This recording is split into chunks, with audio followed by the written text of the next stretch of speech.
Hey guys, put a little bit more filler in the problem areas that we talked about previously. Just that little keyhole area and then the little area there. And then I went ahead and went right around the edges of those. I'll work that back down a little more smooth. It was just a little too wobbly through those areas. So I'll just hand block that back down and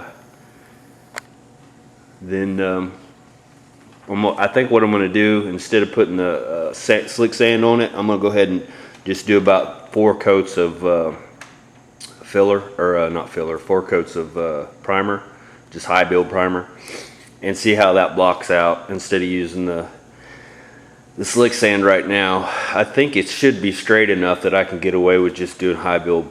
We'll see, once I start blocking on it, I'll find out, but it's pretty straight as it is, pretty level, so I'm gonna give that a shot and see how that works out. So anyway, that's my goal for today. I'll go ahead and get that blocked out, high build on, and I'm gonna let that high build probably just sit until it shrinks up real good before I start blocking on it. Like I said, I got other stuff that I can, other fish to fry, if you will.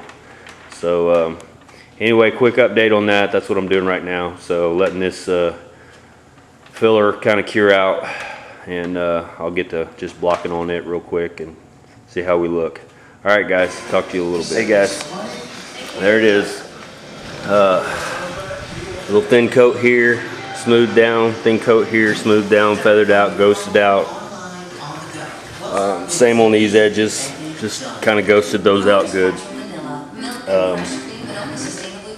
Got a couple of spots where I went through my primer again to metal, just little tiny spots.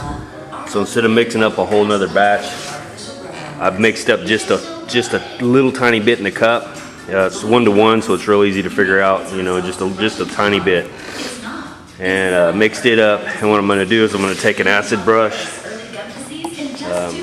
and just brush it on real quick over those areas, because you can't put high build. Some little brushes here.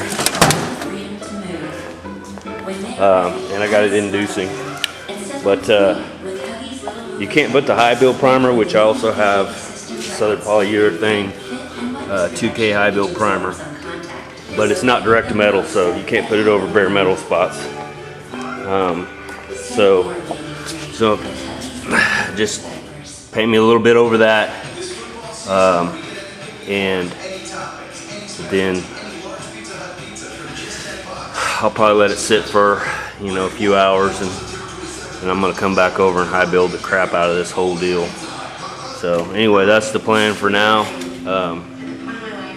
Like I said, this little stuff like this may not, in the body shop, what we used to do when we had a little spot like that, we'd take acid etch primer and just shoot a little bit over that, and then we'd high build over that. And it's 1K, it's just a single part. And the owner didn't care about little spots like this. He wouldn't do that over a big area, but just these little tiny breakthroughs, he'd just take 1K and shoot over that, and it probably works fine. I mean, I don't know that we ever had anything come back. Of course, most people don't keep their cars for forever, you know what I mean? Most of these people keep their cars for the next 2 or 3 years, and they trade them off or sell them or whatever. So you never really know. And what's funny is, any paint work we did was warranted for the life of the car while you had it. And well, like I said, most people get rid of it in the next couple of years, so we never had any problems within the next few years usually with any of that stuff. So once they sold it to someone else, then that's someone else's issue. So I don't know, who knows what what happens after that. But the thing for me is, I don't want to spray acid etch over the SPI epoxy primer, because the acid doesn't react well with the SPI epoxy. So we've already talked about this, been down this road, but that's why I won't spray the acid etch over top of that. I'm gonna go ahead and just do me a little paint job there with a brush, and then I'm gonna high build that, and the high build's gonna cover any of this other stuff anyway. So but yeah, feels real smooth, real nice. This little wiggly area that was right here, if you guys saw in some of the previous videos, when I blocked this down, it disappeared. So it was just kind of ghosting through basically. So that took care of that. Anyway, so that's where I'm at right now, and said once I get the build, put the high build on, I'll bring you guys back, show you what it looks like. So, but then I'll be done. I'm just gonna let it sit. All right, well, talk to you guys later. Hey guys and girls, changed my mind. I went ahead and hit those little spots just with a brush. I'm gonna let that cure up for a couple days, and then I'll probably go ahead and run a little block or piece of sandpaper over it real quick and just kind of get it all smoothed down the rest of everything before I high build this.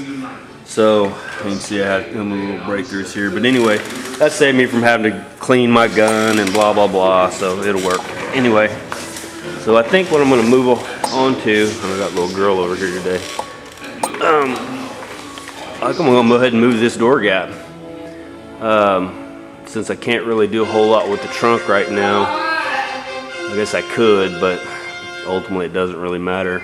That gap, this gap, they'll have to be done. So I thought I'd split this, go ahead and split this down through here and start squeezing it in and tacking it up, and getting it set up for that 3/16 gap. Anyway, you can see there how big that gap is. So I got quite a bit of squashing to do, quite a bit of moving in to do. So anyway, I'll take you along with me for that little deal, and I'll probably cut this. I really love that little saw. You guys know that already. This little guy right here. It just makes such a small little purchase point, and I'll probably cut it with this one here just to get the place for this blade to go into. But I'll put a new blade on that. I'll get my tape lined up about where I want to make the cut, so I have a nice line that I can follow all the way down. But yeah, I'll pull this tape off. It's been on there forever.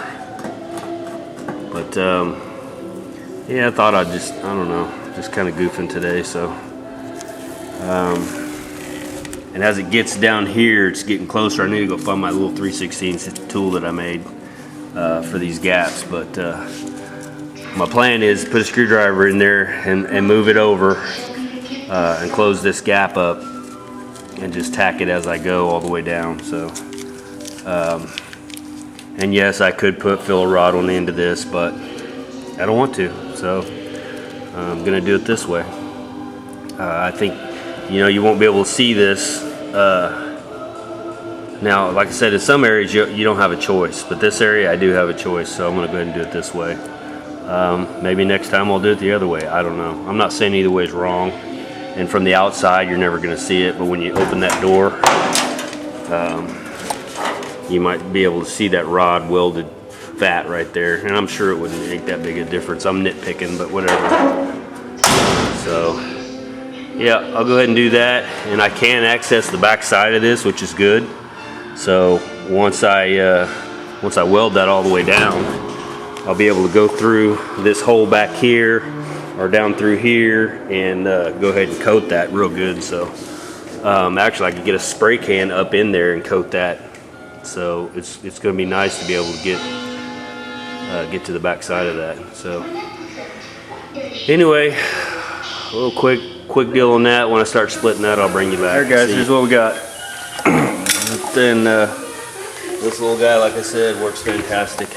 I made me a little purchase point right there, and then I start going down, and maybe you can see that little gap, and it's just perfectly straight. It's fantastic with that. And so I went all the way up and cut this all the way in half. Okay, all the way up here. This is cut all the way to the back side. Now you can watch, I can sit and flex this. See how that's flexing in and out?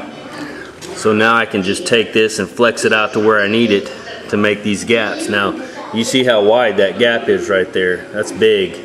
You're not going to be able to just tack that up. So what I'll have to do is go ahead and put some filler rod in here. And I may get me some and just fit it into that gap until it gets, you know, too small down here.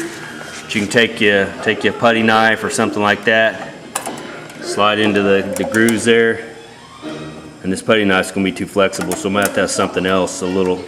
I've got one of these that's quite a bit stiffer, so I'll go ahead and move it in and flex it over until I get that gap. And you can see right there, it's already relaxed enough to make it so it starts to kind of widen here. So I have to push this over a little bit there, here, just a little bit over. And it's already made a huge difference, literally. Pretty much perfect. Just cutting that and moving that whole thing over, just, you know, that much right there, pretty much made my gap right where I want it. So now all I need to do is take my filler rod. Maybe you can see it better now. Take my filler rod and put it in here, and then start. And I'll use it literally as a filler. I think this rod that I have here is pretty fat, and that's pretty fat. Let's see. I'll show you how I do this. And here's what this stuff is. E6013 Lincoln. You can get this at Home Depot. You can get it at Atwood's, whatever you have around. They're gonna have this. And all this is a stick rod, but it's solid steel. Let's see here. Anyway, take this out. Take your piece of this. Take your little hammer, and you can see down here on this end it's already bare. So just take your hammer and just basically spin it and knock that flux off there. And what I'll do is I'll take me a little piece of fine sandpaper, sand all the residual crap off of it. And this stuff is cheap. So like if you buy some of this stuff off of the internet just for, like this stuff here that I bought, hopefully you can see that. Maybe. Alright, what'd I do here? Sorry about that. I zapped that way in somehow. Anyway, so those little rods right there, you buy those are quite a bit more expensive. And then you have to have them shipped. So this stuff here, pretty cheap, easy deal. And anyway, so get it down like that. Get your little piece of sandpaper.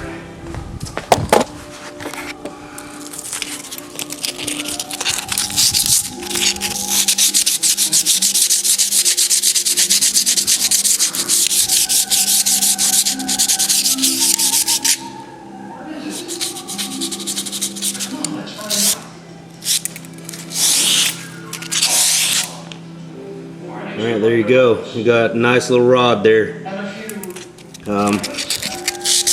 Get that a little bit better. Make sure I get all that bullshit off there. Alright. So now, hard to do this and hold this camera at the same time. But you can see, you can use that as a filler. Maybe do this one-handed. I'll have to clean this again since I touched it so much, but I'll bend that around. I'll bend that around, and you can see how that's, as soon as I hit that to weld it, and then I'll have a nice area to grind down too, because it'll be a little fat right there. So I'll grind all that down. That gives me my nice gap.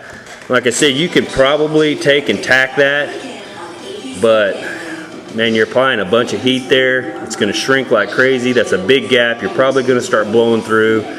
It's just going to be an all-around pain in the ass. You know, if you're super talented with a MIG welder, then you might get away with it. I don't. That gap to me that's a pretty good sized gap right there. I'm not exactly sure how big. I would say at least 1/8 of an inch. So that rod's gonna work perfect for me. You know, that's about where I want to be with the gap. Now of course as I get down closer, then I won't add the rod. I'll just, like say this gap here, I'll just go ahead and tack that, you know, as it gets smaller or whatever. But yeah, if I needed smaller rod, and you guys may not have that big a gap, this stuff here's, it's almost the size of like welding rod. I'm not exactly sure how, that's probably like a 1/16 of an inch or something like that. But you could use that too. Anyway, there you go. That's there's the plan. And I'm gonna work that little rod there and get it kind of prepped up good and get it set in there right. And I'm gonna go from there. All right, I'll bring you guys back as I get some stuff done. See. All right, here's what we're looking at. What it is, went ahead and bent this rod to match that gap. And this is perfect 3/16 pretty much all the way down through here. Now, I've left this rod out a little bit. You can see what I'm gonna do is get this just where I want it up here. I'm gonna grind all this down to metal first, but then I'm gonna get this exactly where I want it and tack it into place. And then work my way down, tacking into place, adjusting and pushing this rod in exactly where I want it. Instead of just trying to stick it in there, and you know what I mean. So I'll get it exactly where I want it, to where this is just raised up a little bit. That way we got lots of light, nice fat rod back in there, you know. And then I'll be able to grind down just this little edge here, and it'll make me nice and flush. Now, some guys may be asking, well, why did you go so far away from the edge? And you can see the edge is, let's see.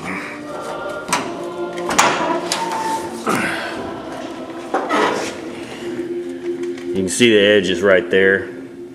This is my thought on this, and I could have split this right through here and probably been fine, but I'd have to weld on this corner, and then I'd have to put filler on that corner, and I don't want any filler on the corner.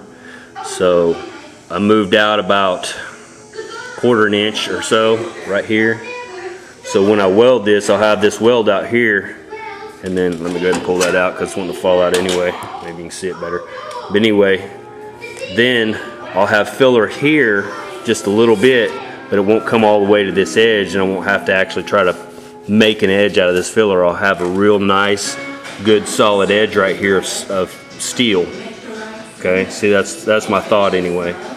So I think that'll turn out real nice. Like I said, I could have went here, but you know, I'm gonna have a big bunch of weld on the edge of that, which will still probably work, but to me this seems like a cleaner repair.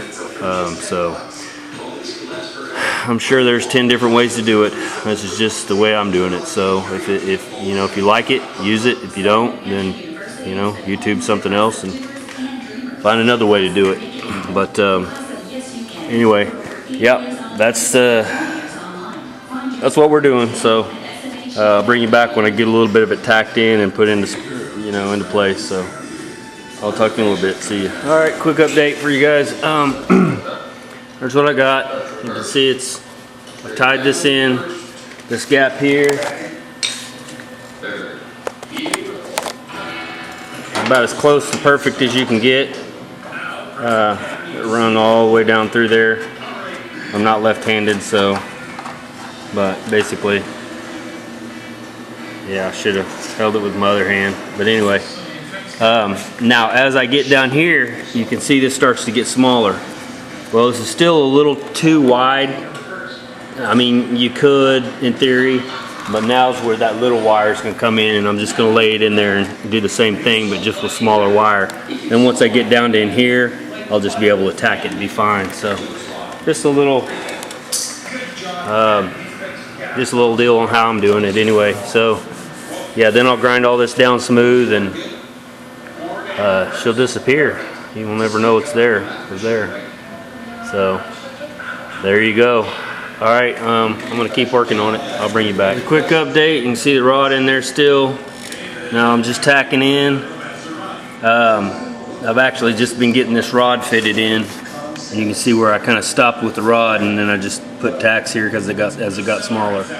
So now I actually start welding with some penetration and actually just melting all this in. So, and again, I'm gonna jump around. You know, I'm gonna melt in here, then I'm gonna come down here and melt in here, and blah, blah, on and on. Then I'll start grinding those tacks down, and then I'll go back in and start filling again until I get this all smooth and nice and just solid metal. So, all right, there you go. And the gap, I don't know if you'll be able to tell because it's black. I think once I'm done here, I'll go ahead and wrap yellow or green tape over these edges.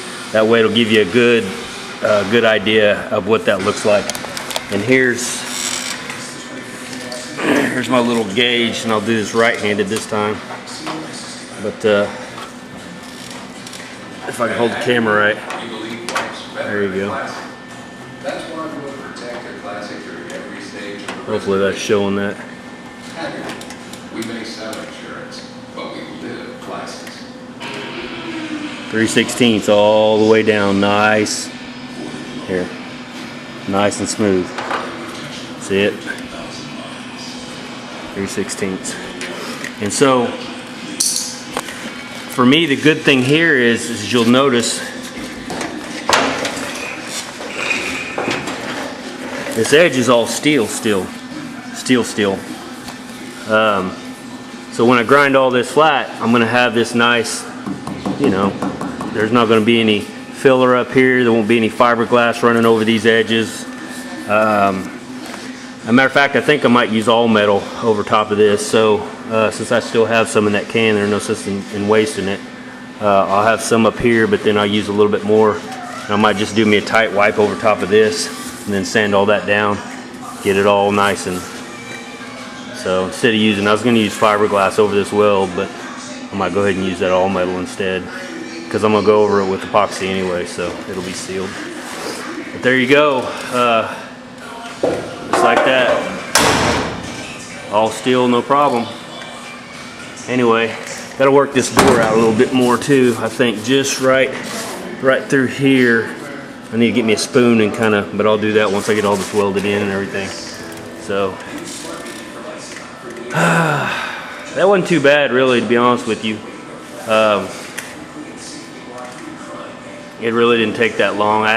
My daughter called and wanted to go for a bike ride, so I left and went for a bike ride for a while. Came back, so I've only worked on that for, probably an hour or so.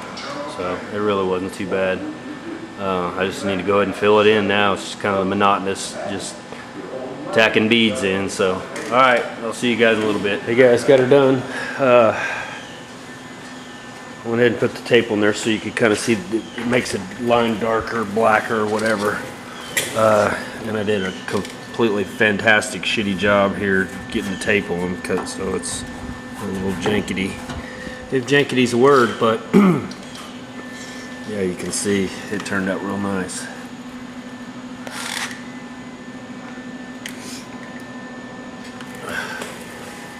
So, and that's tiny.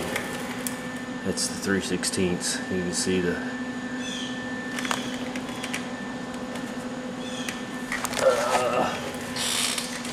there's this.